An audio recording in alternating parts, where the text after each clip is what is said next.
نبی کا قول.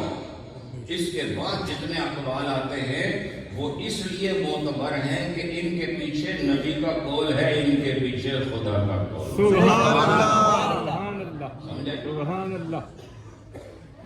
تو اب اللہ پاک نے گویا یہ فرمایا کہ تم مختلف مزاج والے ہو تو تم نے خدا کے پاس آنا تو ہے.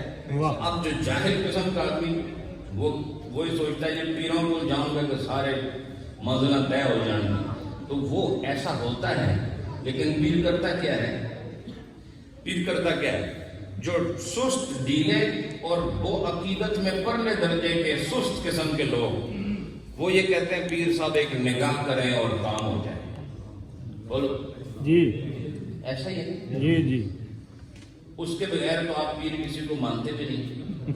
آپ کا اپنا ماننے کا دوسرے کے لیے ماننے کا اپنا معیار آپ کا اتنا اعلیٰ ہے کہ اس پر شاید روئے زمین پر کوئی پورا نہ اتر سکے. اگر اس طرح آنن فانن نظروں کے وار سے سیدھا کرنا ہوتا تو کائنات میں سب سے تیز نظر میرے نبی کی نظر. سبحان اللہ، سبحان اللہ، سبحان اللہ. آپ نے نظر سے سارا کام نہیں کیا. نظر کے اقوال اور حکایات بھی ہیں، لیکن سنت کیا ہے میرے نبی کی؟ واہ. سنت کیا ہے؟ نبی پاک نے سب کو پکڑ پکڑ کے اس راستے پر لایا جو راستہ خدا کا پتہ دیتا ہے. اور آپ کو بتاؤں، آپ یہ جاننا چاہتے ہیں کہ اللہ کدھر ہے؟ واہ سبحان اس اللہ. کا جواب کون دے سکتا ہے؟ اللہ کدھر ہے؟ اس کا جواب خود خدا ہی دے سکتا ہے. تو اس نے خود فرمایا، اپنے نبی کے ذریعے کہلوایا، ان ربی علی صراط مستقیم. میں تو صراط مستقیم پر ہوں. پتہ چلا کہ اگر خدا سے ملنا ہے تو جو ایڈریس خدا نے دیا ہے اس کے بغیر تلاش کیسے کرو؟ بے شک، بے شک، بولو نا، بولو. بے شک. سبحان اللہ. مثلا اشتہار لگا ہوا ہے کہ میں آستانہ علیہ نہریہ شریف سے آج پسوال کی اس عظیم الشان مسجد میں بیٹھا ہوں. سبحان اللہ. اشتہار لگا ہوا ہے اور لوگ مجھے ملتان میں تلاش کریں. بولو محنت بے شک کرتے رہیں، کیا میں ملوں گا؟ نہیں. بولنا نہیں ہو، نہیں. بولو نا. اور وہ مجھے فیصل آباد میں تلاش کریں، کیا میں انہیں مل پاؤں گا؟ نہیں.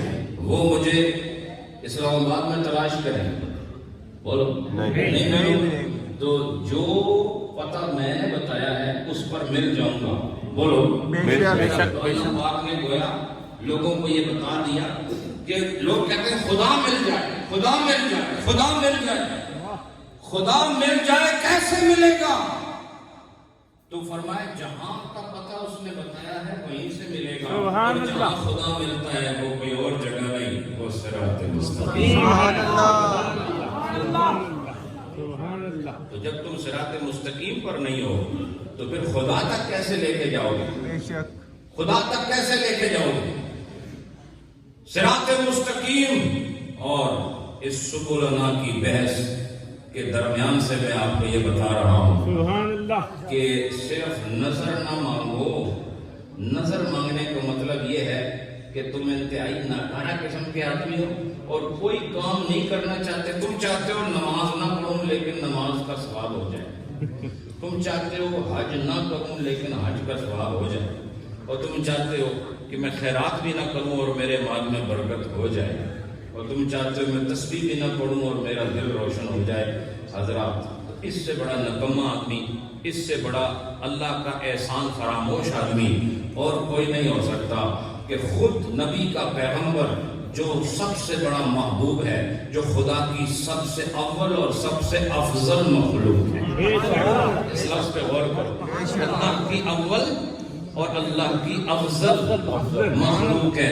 ان کی جد و جہد دیکھو. اگر تم ان کے امتی ہو تو پھر ان کا طریقہ آزماؤ. تو جو محنت کرتا ہے، جو محنت کرتا ہے، اللہ فرماتا ہے پھر میں اس کو محنت کا صلہ اس شان سے دیتا ہوں کہ اسے وہ راستہ دکھا دیتا ہوں جس راستے پر چلتے چلتے وہ مجھ سے ملاقات کرے. سبحان اللہ. وہ مجھ سے ملاقات کر لیتا ہے. اب رومی صاحب نے کیا فرمایا؟ سبحان اللہ. وہ آپ کو ایک دو اشعار میں بات کر کے بس ختم کریں گے. رومی صاحب نے کیا ارشاد فرمایا؟ جناب رومی ارشاد فرماتے ہیں راستہ بڑا دور کا ہے. واہ کیا فرماتے ہیں؟ راستہ دور کا ہے. بھائی لفظوں پہ غور کرنا ہے. بے شک ٹھیک ہے، میں قصہ کہانی سنانے والی تقریریں نہیں کرتا ہوں. میرے خطابات یہ سمجھ لو کہ تفہیمات کا مجموعہ ہوتے ہیں. سبحان اللہ میں فہم لیتا ہوں اور فہم دیتا ہوں، سبحان اللہ اور جو لے لیتا ہے مجھے میرا اجر خدا عطا فرمائے. سبحان اللہ. اس لیے رومی صاحب نے فرمایا دور کا راستہ ہے، سبحان اللہ. سفر بڑا لمبا ہے، بے شک سفر بڑا لمبا ہے. لمبا ہے. ہوشیار ہو جا. سبحان اللہ. ہاں، یا میں اس کو تھوڑا آسان کر دیتا ہوں، تیار ہو جا. واہ سبحان اللہ. چونکہ راستہ دور کا ہے تو فرماتے ہیں جب راستہ لمبا بھی ہے، واہ راستہ دور کا ہے، منزل بڑی دور ہے اور لمبا راستہ ہے، تو فرماتے ہیں کہ پھر سونے کی ضرورت نہیں ہے، تجھے جاگنے کی ضرورت ہے. سبحان اللہ سبحان اللہ سبحان اللہ. بھائی جس آدمی نے 100 کلومیٹر کا سفر کرنا ہوئے تو وہ جا کے گھر لمحہ پہ جائے، سو جائے، تو بتاؤ کتنا کو وہاں ہو سکتا ہے خواب میں وہ 7واں آسمان کا سفر کر کے تو جب آنکھ کھلے تو اسے تلائی خبر پیا ہوگا.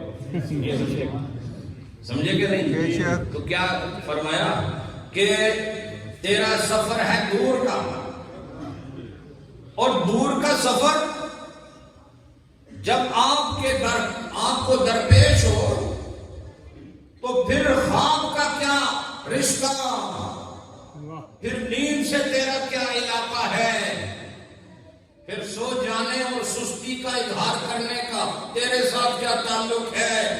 تیرا سفر بڑی دور کا ہے اور اتنی دور کا ہے، یاد رکھو. رومی صاحب نے ارشاد فرمایا اس دور کے سفر کو طے کرنے کے لیے اس دنیا میں تھوڑی دیر جاگ لو، تھوڑی دیر جاگ لو. فرماتے ہیں دور کا سفر ہے، حشر تک جانا ہے، محشر کے میدان تک پہنچنا ہے اور اللہ کی بارگاہ میں حاضری دینی ہے، اور راستے میں بڑی خوفناک گھاٹیاں ہیں. فرماتے ہیں اندھیروں کے اس سفر کے لیے اپنے آپ کو تیار نہیں کرے گا تو یہ مشکل اور دور کا سفر کیسے طے ہوگا. فرماتے ہیں سونے کی ضرورت نہیں ہے، بیدار ہو جا. اور ہاں اگر تجھے سونے سے محبت ہو ہی گئی ہے تو فرماتے ہیں ایسا کر، تو سونے کو اپنی قبر کے لیے چھوڑ دے.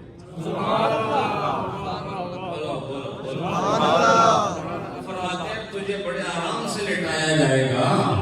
اگر تو سونا چاہتا ہے تو یہ جگہ سونے کی نہیں ہے. فرمایا سونے کے لیے قبر کا زمانہ کافی ہے.